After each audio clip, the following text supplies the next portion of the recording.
pioneer to rural America. We kind of in Congress, a lot of urban they just didn't understand how it was different in most of rural America. And that's, by the way, whether you're a red state or a blue.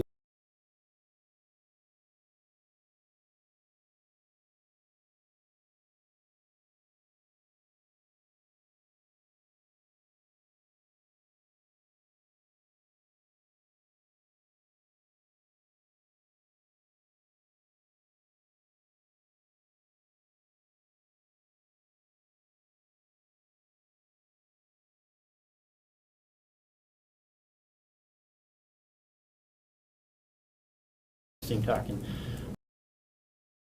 driver person, whereas your career in school bus. Correct. And the technology officer here and getting the high-speed internet on the buses. Jessica, I just want to express to you my gratitude.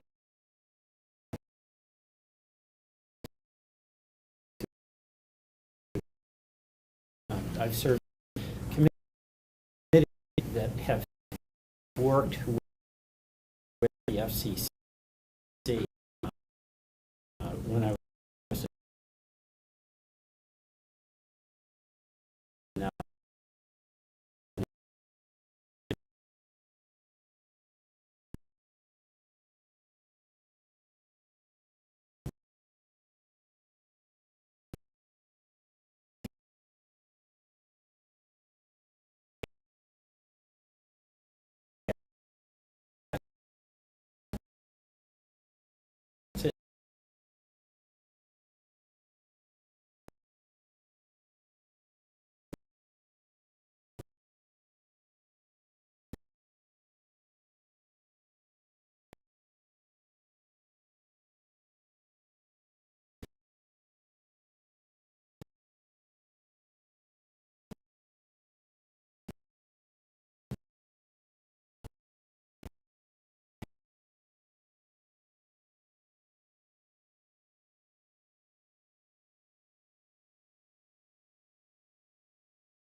And Matthew, full supervisor of this great school, as well as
I not that this problem.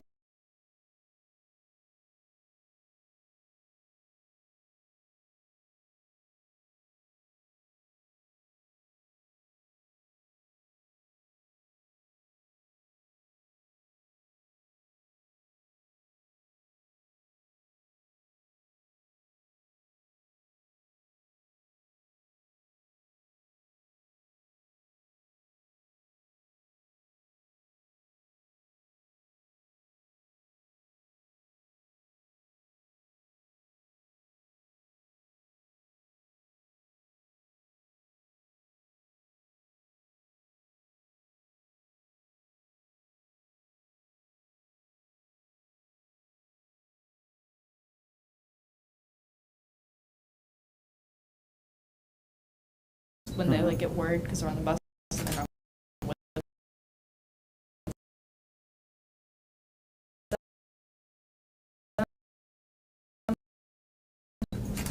and also for like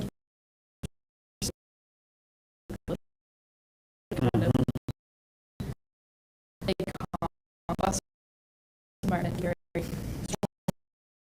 overwhelming. So I think it will be really good.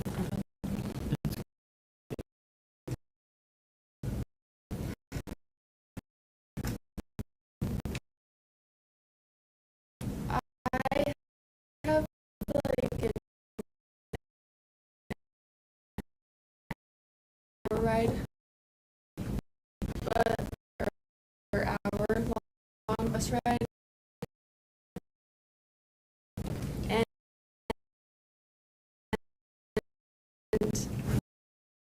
I really do take my academics seriously. I love having as much time as I can to work on my schoolwork, and I feel like it would be very important to put in like these something and really useful time. That's a lot of time. It's 2 hours. And also just have to leave early to get for sports games or over to Northfield. Yeah. And so that's kind of taking out of class time. So if we can have them work on the bus a lot of time that they could have Uh-huh. make up and not follow their class strike. I saw that there was a lot of people who were falling behind in their class at the end of the day who were having to leave for other things. So how long is your bus ride? This now I was actually her neighbor.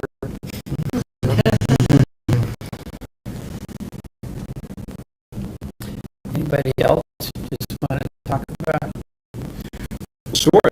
I can speak for all teachers in the building, but for me, myself, I sign nothing on paper due to the pandemic, and even now that COVID's kind of coming back, there's been a lot of students that have been out, and I'd like them to be able to access or read digitally at any time. But said we saw that there were some Wi-Fi issues at home, and I've heard about Wi-Fi issues just kind of patching because it's rural. And so being able to work on the bus, I think for a lot of it's going to be revolutionary. We use an online platform called Schoology, and students would be able to access not only their various types of learning, but different documents, videos,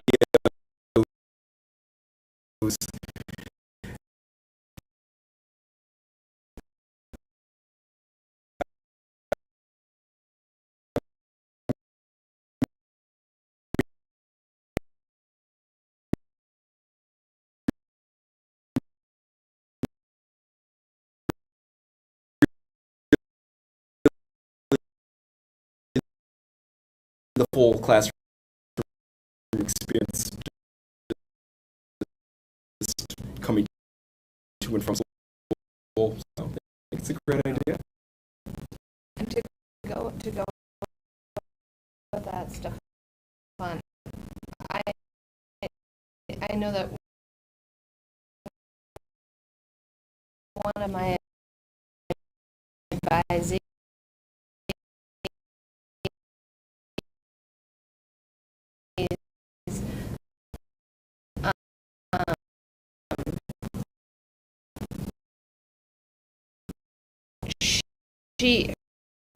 her living situation, she doesn't need Wi-Fi.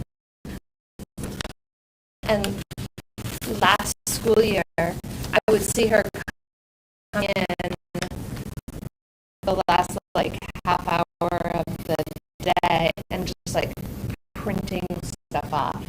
Because everything is being assigned digitally now, she would be printing off web pages and web pages and web pages so that she could read them at home. I see. Yeah. Now, was that an expense issue, or was it the cost issue, or was it an availability issue? For her, I believe that it was a cost. Yeah. Oh, that's interesting. Yeah. So being able to spend that extra, a long bus ride. I don't know exactly how long she had, but having that little bit more time to and from school. I know. Ferociously at the end of the day before going Yeah, home. and that's if you can print them out. I mean, if you're assigned a TED Talk to watch, you know, like you can print out a TED Talk. We can print out the transcript, but it's lost in translation, obviously. So so you can stream on this then. So it's like a TED Talk, you're going to have the technology. Right. So people that don't have access, they'd be able to get that on the bus and then read the rest of it.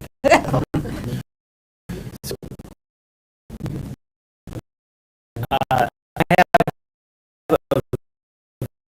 only very brief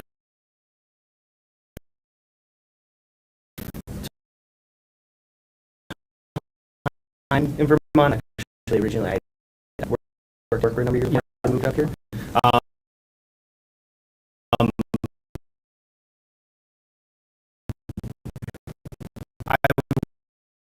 say that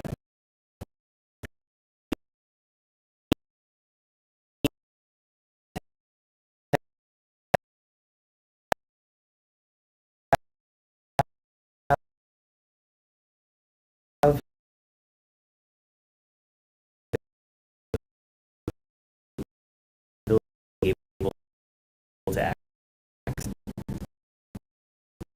their password in Midtown.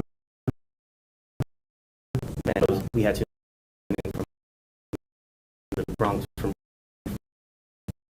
it would have to better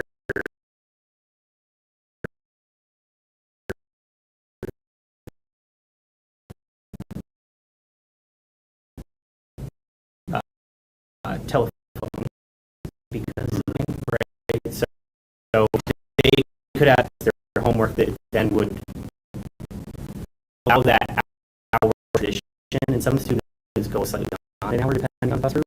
Or then once at home, they would be able to spend time with their family and those types of people to also do other things, where it's not hour block waiting to then have access to then maybe have a couple hours before the end of the night. It helps to kind of make more meaningful and to also give access to the hours that they normally not have much to do. You know, get out of school, kind of hang out. But a bus is the best place to hang out, you know. I never had to ride a bus. In the old days, I had walked to school.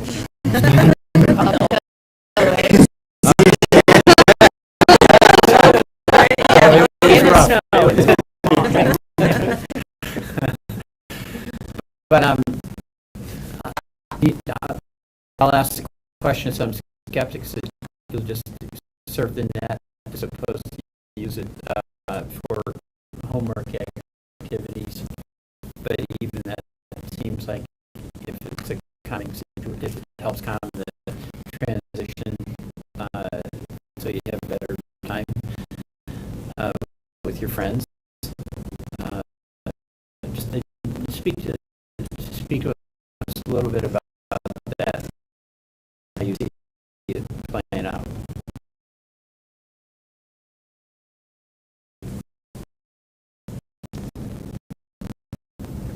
Sorry.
were asking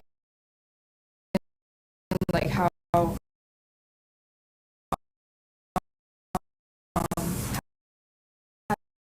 having more time on the bus to do your homework and then having time to socialize. Yeah. Okay. Yeah. I think it'll plan out really well. I mean, as juniors, we all are. All of us are very academic focused, so we're all very focused on getting our grades up towards colleges. So, I mean, Natalie and I, we try to hang out, but we both take AP classes. So we have a ton of homework, but having access to it on the bus right at home gives us plenty of time to get it done. Which homework would you say you have tonight? Like, The time. so for our AP English class, we have to read, like, we have reading, one to do which usually on paper, but then we have essays to write, on the week to write, and we do ours online, just it's like easier for most students. To just like not have to write down handwriting wise, which could take up to an hour and a half. But having access on a bus to be able to do that, I think would give a lot more time for people to be able to socialize, and which would help in mental health strategy. So I think this would really help students to be happier after getting homework done, and then being able to socialize with family and friends, and just like sports. And I would like what Riley Wagner was saying, you'd be able to do your sports too and be able to stay caught up. So, I mean, it just makes so much, instead of that dead time, it's useful time. You made me think, like, people that might say, oh, you know, they'll just be on Snapchat, or they'll be, you know, YouTube, and like, this is so, I mean, as a librarian, like, this is about access, I guess. So they're on, like, it's in a community, if they don't have access at home, right? Like, this is leveling the playing field, and whether that's academically or socially or whatever it is, and duly, and you guys should talk, I shouldn't be talking, but like, are they to plug into the homework the entire bus? Probably not, but 13, 14, 15, like, I'm 35. I wouldn't plug in for the full hour and a half. If they need to, they can, and if they want to get in touch with, like, oh, everybody's watching this cool video, I want to do it too. It'd be a great stuff filtering. Like,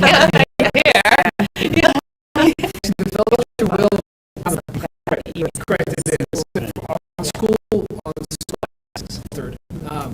But the equity is exactly what you're bringing up. So whereas students who could afford an iPhone and a data plan, and the parents could pay for that and be on their own personal home. For students who don't have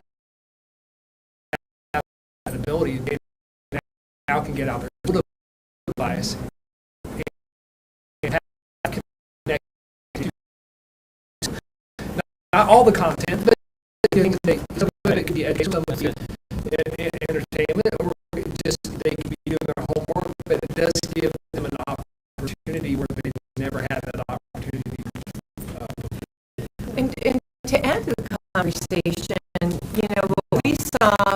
agency of education.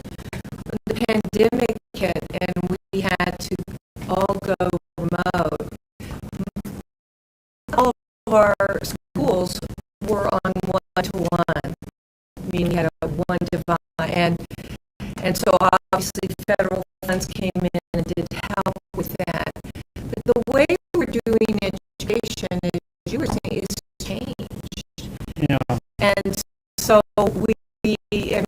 having a device or access that connectivity, is so important.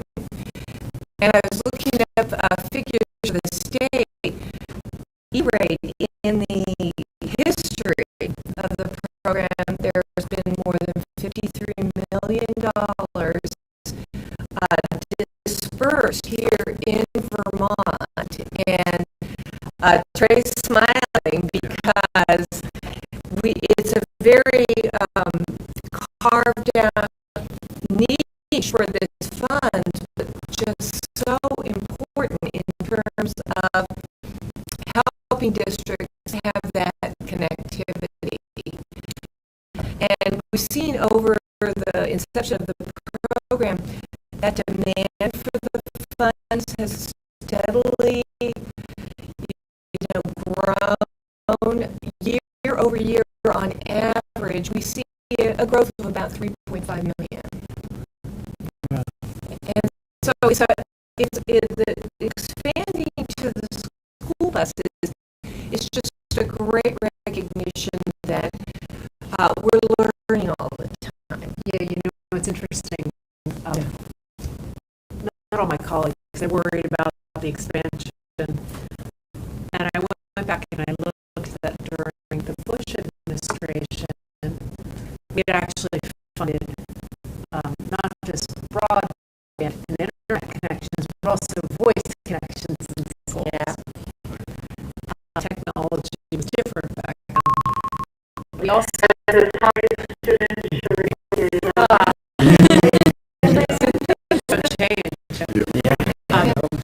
but that we used to actually fund wireless phone safety purposes. I didn't know that. Now, because when you don't have access to that. For the flood especially, I know.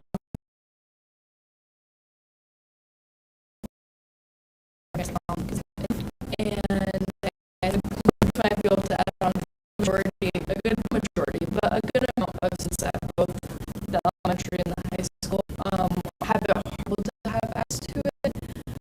And especially saying ever since COVID, we've just been online. So it's just yeah, you'd be correct on being it's a lot of students are unable to have access to the things that they need to have access to be proficient throughout school and then throughout college if they decide to go. Well, and I think what you have proposed, and we are all hopefully will get past in terms of meeting, it's really about flexibility in learning and access, and that recognition we don't all learn the same way. Whether we're on Snapchat, maybe they're discussing the latest assignment. Possibly not, but they could be. And having that access just becomes so important. And people don't stand out because they don't have. There have been a lot of great federal programs through the pandemic that have come through the Affordable Connectivity Program, for example, that are seeking to do that. But what you also find in homes is the bandwidth they may have in that home accommodate the entire family. And so you don't have good access.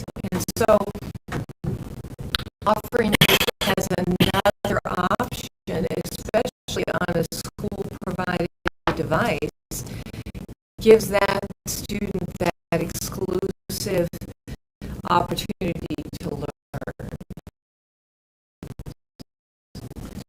Here, we have about 5 more minutes. I just want to say one thing about the Snapchat in COVID. So much, I